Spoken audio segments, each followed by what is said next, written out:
I watched a movie last night.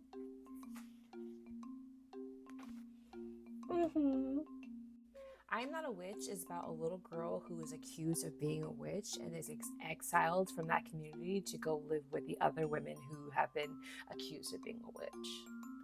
This story follows Shula, who can't be more than 7 years old, and her community decides that she's a witch because she just happens to be around when not so odd things happen. So she gets exiled from the community and she has to live in this convent of other women who have been accused of being witches, and a government official finds out about her being like this young 6-year-old 7-year-old girl living as a witch with this community, and so he decides to scoop her up and exploit her magical powers for his financial gain. And so the story is just telling how this little girl is to live her life as a witch and how she's being exploited. If you like the book turned movie called The Girl with All the Gifts, or if you like the TV show Chewing Gum, you might enjoy this movie. This movie is written and directed by Rungano Nyoni, the same writer-director who did Becoming a Guinea Fowl.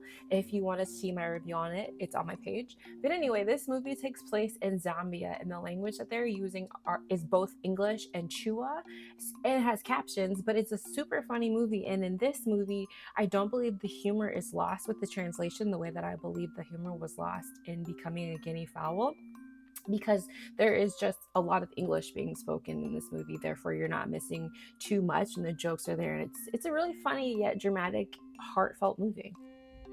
My favorite thing about this movie is the cinematography, and it's just a beautiful movie. The way that the scenes are shot, rather the choice of making it be static shots or handheld shots whenever we are being a POV and we're looking through the eyes of Shula, and it automatically switches that we're looking at Shula.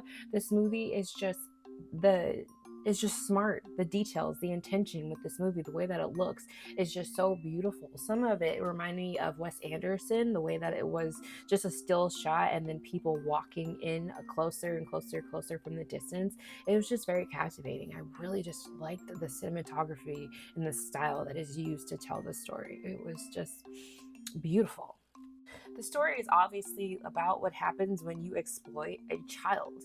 It's just such an interesting way to tell how over the years, especially now with cameras, how people are using children's gifts, whether they are just really good at making noises with drumsticks or if they're super smart. Just the way that adults will exploit a child to the point where the child doesn't even believe in themselves anymore because they don't know what's real and what's not real, and they feel like they're letting people down when really they just need to worry about being a child.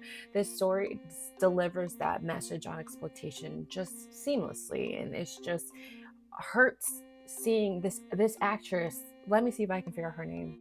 Maggie Muluba. Maggie Muluba. I'm trying. I'm sorry. The way that this actress, she doesn't have much to say, but she says so much with her eyes and her stoic expressions or non-expressions. Is she just does a good job at just being a child confused about what's going on. She's literally plucked out of nowhere and then plucked again and then plucked again, and she just really doesn't have any safety in her community, because whenever she does feel safe in her community, another adult is telling her to go do something else. It's just a very important story that is being told in such a beautiful way, such a comical way, and such it's just great. And what really pisses me off in this movie, which the writer does such a great job of telling, is the adult in this movie knows bad things are happening, sees bad things happening, complains that bad things are happening, and does nothing. Just like people here on this app will watch a child be exploited, comment that this child is being exploited, and then do nothing about the child being exploited. My favorite thing about this movie, I will say, is the ending. The ending really got me because it was one of those endings where it was left up to the audience to decide what was real or not, which I love because the movie gave us all the information, gave us all the resources that we need to come to our own conclusions without forcing in an idea on us, and it was just great. This movie did it for me. This was a really great movie. It was just classic great movie. Have you seen this movie? What did you think? Leave your opinions below in the comments section. I'm Hey Shantae, and what movie did you watch last night?